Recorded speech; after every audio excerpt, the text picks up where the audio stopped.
aporta una parte en las nuevas expediciones, él va a tener la misma parte, o sea, un octavo de lo que produzcan esas nuevas expediciones. O sea, una cosa que yo no sé cómo se la aceptaron los reyes de España. Yo creo que era porque no tenía mucho que perder, porque pensaba que ese hombre tranquilamente no llegaba a ninguna parte. Pero les aceptan esas capitulaciones y se arman los 3 barcos.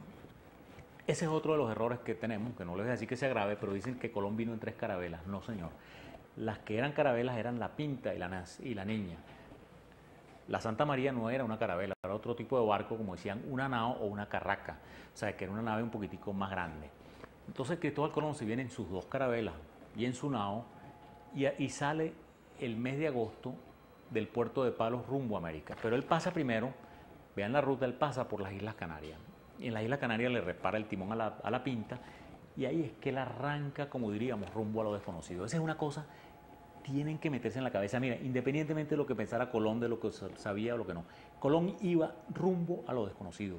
O sea, aunque no era el cuento de que la tierra era plana y que se iban a caer por un precipicio, era una gente que iba navegando hacia un lugar donde no sabían a dónde iban a llegar y donde la gente que más sabía, la gente más culta le decía, no hombre, ahí no hay nada, ahí lo que hay es mar, ahí no vas a encontrar nada. Entonces era una cosa que, bueno, había que ser bien arriesgado y los marinos estaban muy preocupados, por supuesto, para dónde nos lleva este hombre. Entonces Colón, cuando sale de las Islas Canarias, él le dice a los marinos, tranquilos, que si cuando hayamos navegado 700 leguas no hemos encontrado tierra, recogemos las cosas y nos regresamos. Pero Cristóbal Colón hábilmente llevaba 2 cuentas del territorio recorrido, del mar recorrido. Él es uno de los primeros que utiliza ese aparato que se llama el astrolabio, que es un aparatico que permite, con un ángulo y con una posición de un astro, ubicar dónde está uno. Entonces él tenía los 2 avances tecnológicos más importantes de la época. Una, la brújula, para saber hacia dónde iba. La brújula existía muchísimo antes, pero ya la brújula que uno podía llevar en un barco dentro de una cajita con cierta precisión, eso era una cosa que estaba más o menos recién salidita del horno, era una cosa que se estaba empezando a utilizar en navegación. Entonces vamos a decir, él tenía las 2 cosas que eran importantes, la brújula para saber hacia dónde voy y el astrolabio para saber dónde estoy. Entonces con el astrolabio él podía medir el ángulo a una estrella y según la hora del día o la hora de la noche, él sabía en qué posición estaba y sabía cuántas leguas había recorrido, y tanto hacia el norte, hacia el sur, hacia cualquier dirección. Entonces él llevaba su doble cuenta y él le decía a la gente, no chicos, no, todavía no hemos llegado a las 700 leguas, pero los hombres después que tienen un mes en el mar sin ver nada, imagínense la comida podrida, o sea, ustedes han visto cómo es eso, o sea, imagínense las galletas y esas cosas llenas de cucarachas, de ratas, de cuántas cosas hay, el agua que ya les sabe mal, aquella gente lo que quería era regresarse. Entonces se le alzan por primera vez ahí por los principios de octubre, fíjense que estamos cerquita del descubrimiento, y se le comienza a hacer la tripulación. Los primeros alzamientos, Colón los sofoca o los domina, vamos a decirlo, los convence porque cuenta con el apoyo de la oficialidad, en particular de los hermanos Pinzón.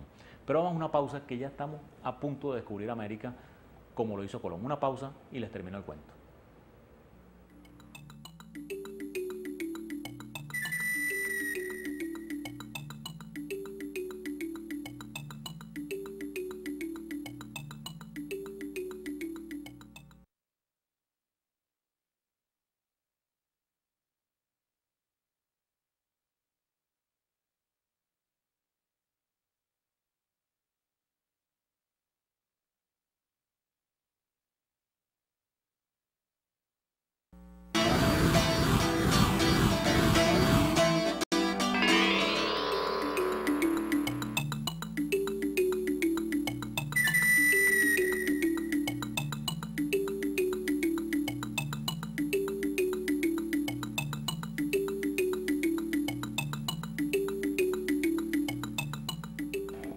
Amigos, estamos en octubre de 1492 y aquella gente nerviosa, como era de esperarse, decían, este hombre es un loco, este se equivocó. Los que tenían razón eran los otros, ya nos hemos pasado y este hombre quién sabe para dónde nos llega. Y así la gente se le va amotinando y llega un momento que ya como el 10 de octubre que hacen un compromiso, mira, vale, 3 días más y si no encontramos nada nos regresamos. Y prácticamente al día siguiente ya empiezan a ver las aves y las cosas y dice, oye, estamos acercándonos a algo. O sea, ya empiezan, si hay aves es porque hay tierra firme cerca, ¿no?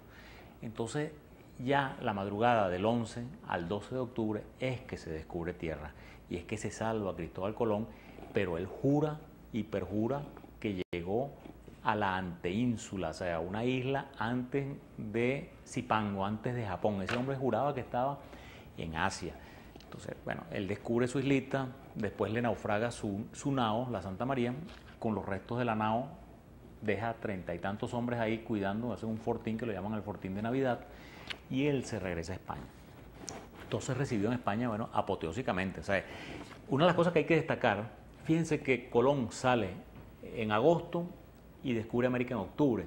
Y esa es justo la temporada de huracanes. Ustedes que ahorita ven que si el Katrina, que si el huracán Andrew, que si el no sé qué. O sea, y Colón salió en plena época de huracanes y salió ileso, o sea, no encontró ninguna vicisitud porque si no ahí se quedan. Con esos barquitos él no hubiese aguantado, pues con esa gente muerta de hambre, cuanti menos hubiera aguantado un huracán.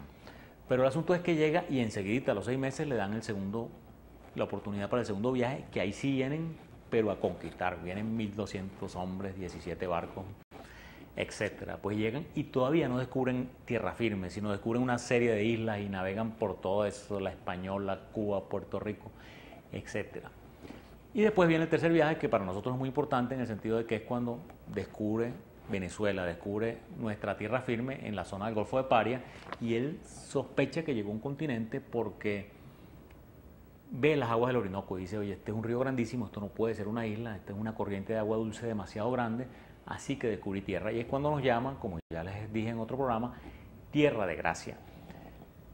Y después viene su último viaje, que se lo cuento para concluir la biografía de Colón. Después, ese tercer viaje les cuento que llega encadenado, porque Colón, aparte que era un tipo despótico, parece que ocultaba información y no sé qué, entonces lo meten preso en Santo Domingo y él regresa a España encadenado y bien desprestigiadito. Total es que después le dan el chance de hacer el cuarto viaje, pero ya le prohíben incluso pararse en Santo Domingo, que era donde estaba el principal asentamiento español, en la isla La Española. Entonces él llega buscando el paso, él quería llegar, era donde estaban las especies. Recuérdense que las especies es lo que movía al mundo, las especies era la riqueza, era el petróleo, era el oro de la época. Y ellos todavía no habían encontrado nada, sino unas islas pobres, con unos pobres indios que no tenían ninguna riqueza. Entonces él en ese cuarto viaje va con el propósito de seguir más allá a ver si consigue la tierra de las especies. Y entonces navega por Centroamérica y todo eso. Pero venía con